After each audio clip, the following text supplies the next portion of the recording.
Nesse tutorial vamos aprender como gerar amostras que pode ser utilizada tanto para a classificação supervisionada de imagens ou para a avaliação dessa classificação. Então, eu vou abrir aqui a minha imagem no meu projeto lá. Eu tenho a minha imagem original, imagem REC. E eu tenho também uma imagem que eu já classifiquei. Então, lá dentro do diretório de imagens classificadas, eu vou pegar uma imagem classificada por um classificador supervisionado, MaxLike. Vou abrir ela aqui. Então, eu vou carregar primeiro a minha imagem, uma composição falsa cor.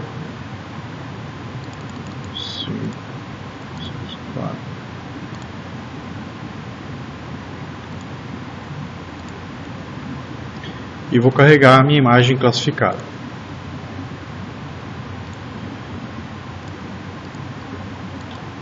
Então, para eu saber se essa classificação foi boa ou ruim, eu preciso gerar amostras que posteriormente serão utilizadas por outra ferramenta para determinar a qualidade da minha classificação.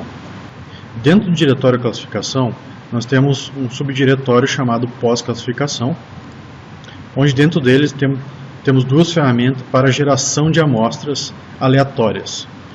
Então, nós temos a geração de amostras aleatórias utilizando uma imagem de referência ou a geração de amostras aleatórias utilizando uma região de interesse, ou seja, pontos de controle do solo.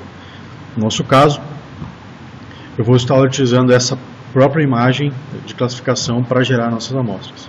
Então, vou abrir a ferramenta Ground Truth Image, vou selecionar a minha imagem class MaxLike, que é a minha imagem classificada, vou dar um OK. Essa imagem possui 4 classes, mata, água, cana e solo. Eu vou dar um OK. E aqui é onde ele vai solicitar para que eu gere as amostras.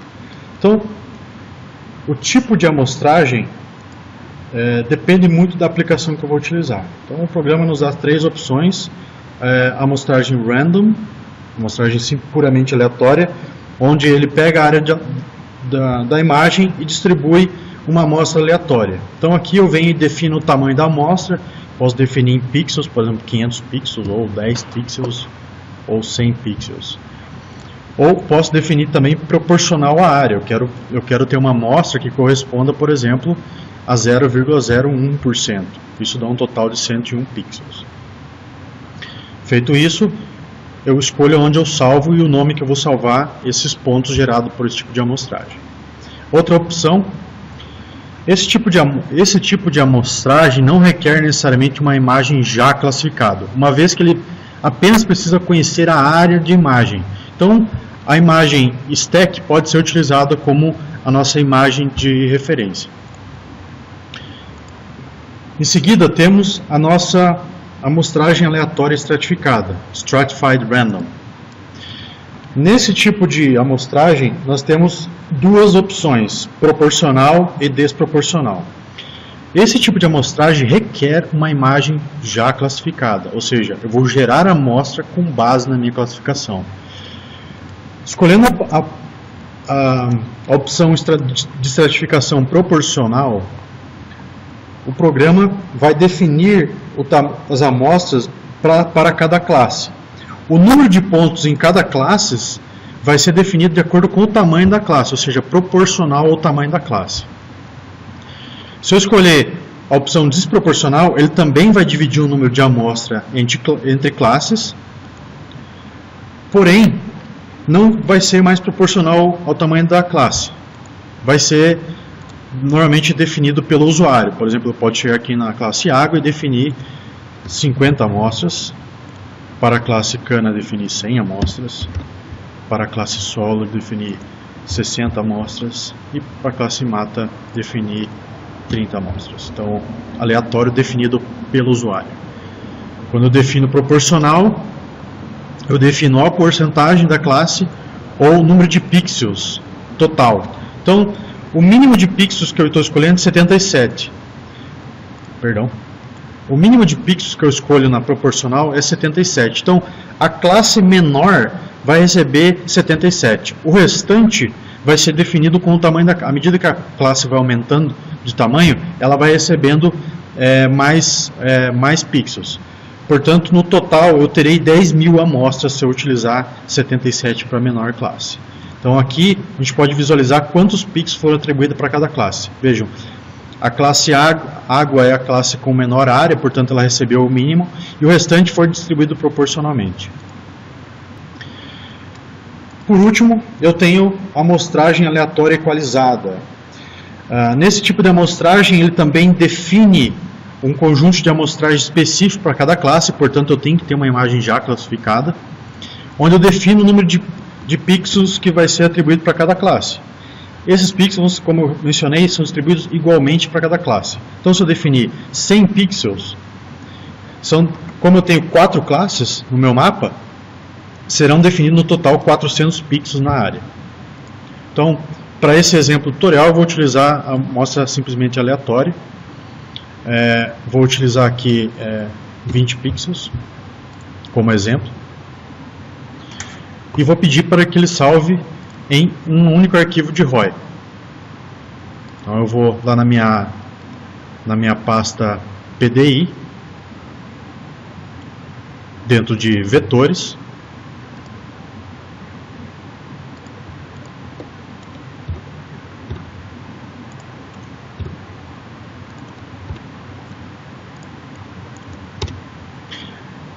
e vou definir vetor de avaliação como nome para esse vetor. Então são os pontos. E dou OK. Então se eu abrir aqui o meu Data Manager, eu vou lá dentro da pasta de vetores e eu tenho aqui o meu arquivo vetor de avaliação, extensão .ROI, que é o arquivo de vetor específico do Envy. Eu vou abrir ele.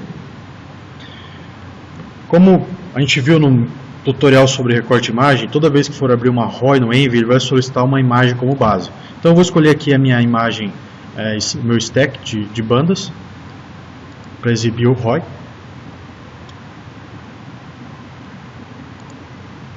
Vou carregar esse vetor agora para a minha área de trabalho.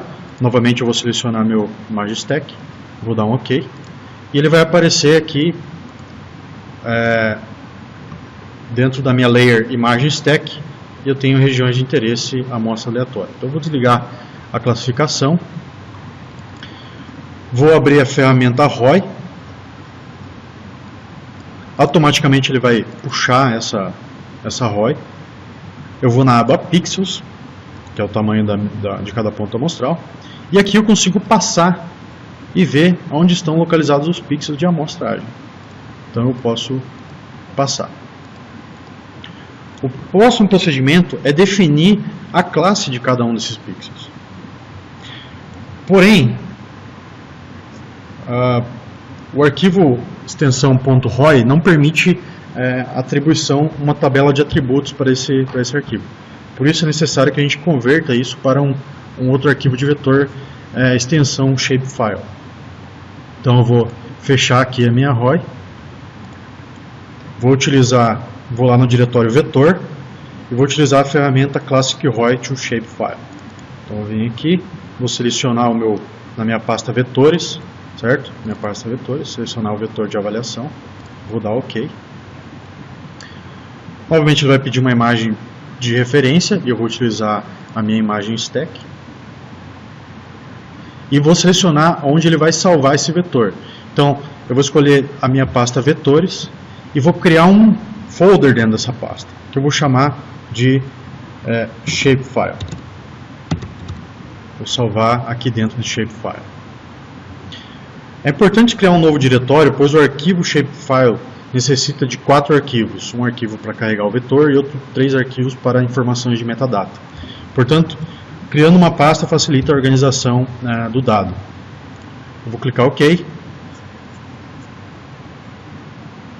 Ele vai criar o meu shape. Eu venho aqui no meu Data Manager e vou lá agora carregar o meu shapefile. Então, estou aqui dentro da minha pasta vetores, eu criei uma pasta shapefile. Como eu tinha mencionado, eu tenho um arquivo shapefile para o vetor e o metadata desses arquivos. mantendo dentro de um subdiretório, eu tenho os arquivos mais organizados. Então eu clico aqui, vetor de avaliação, peço para ele abrir, o Data Manager, e mando carregar ele para a minha área de trabalho.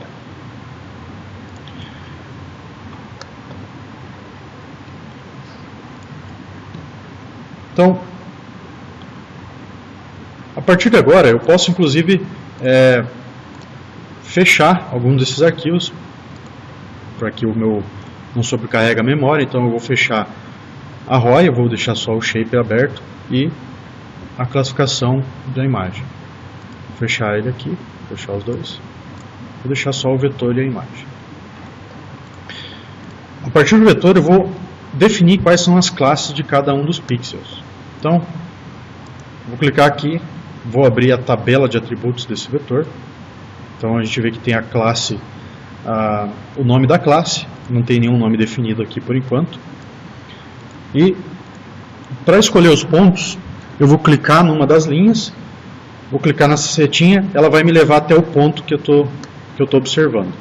Então está aqui, eu vou dar um zoom para destacar, é esse quadradinho azul, tá? Ele fica azul toda vez que eu seleciono. Então eu vou vir aqui, vou ver aonde esse pixel está localizado, vou determinar com base no meu conhecimento de fotointerpretação e conhecimento de resposta espectral, vou determinar qual é o nome desse alvo. E eu venho aqui e altero o nome na tabela de atributo. Então, nesse caso eu vou definir como mata. Em seguida eu passo para o segundo ponto e vou até a localização dele. Aqui novamente a gente tem outro ponto. Aqui eu vou definir essa classe como reflorestamento. Perdão, aqui sumiu o nome. Mata, aperto Enter, reflorestamento. 3. Um ponto sobre essa área. Aqui eu vou definir como solo exposto. E assim por diante. Feito isso, eu venho e salvo o meu arquivo. Dou OK.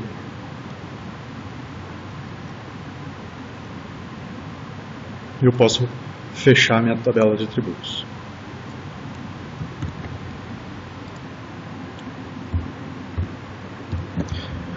Depois que eu terminei de digitar todos os pontos, salvei o meu shapefile, agora eu preciso converter ele de volta para o formato ROI, que é o formato base do Envy. Então agora eu vou utilizar a ferramenta no subdiretório região de interesse.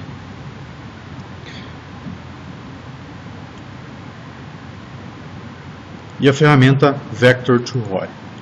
Então venho aqui, seleciono o meu vetor extensão SHP, shapefile, dou OK. Então, se a gente vai utilizar a ferramenta para gerar uma ROI para cada classe, então ele vai dividir, vou selecionar aqui classe e o nome da classe, então ele vai criar um ROI para cada classe que eu defini lá. Vou criar um novo arquivo de ROI.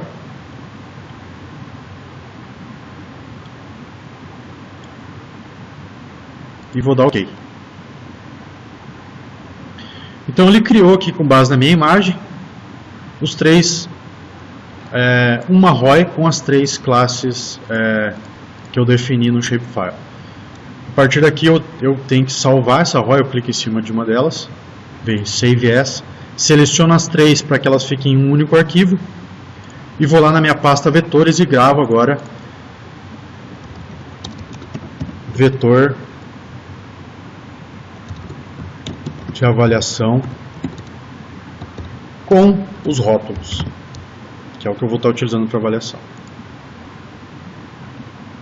Pressiono OK. Então sumiu a canetinha daqui, significa que os vetores estão salvos.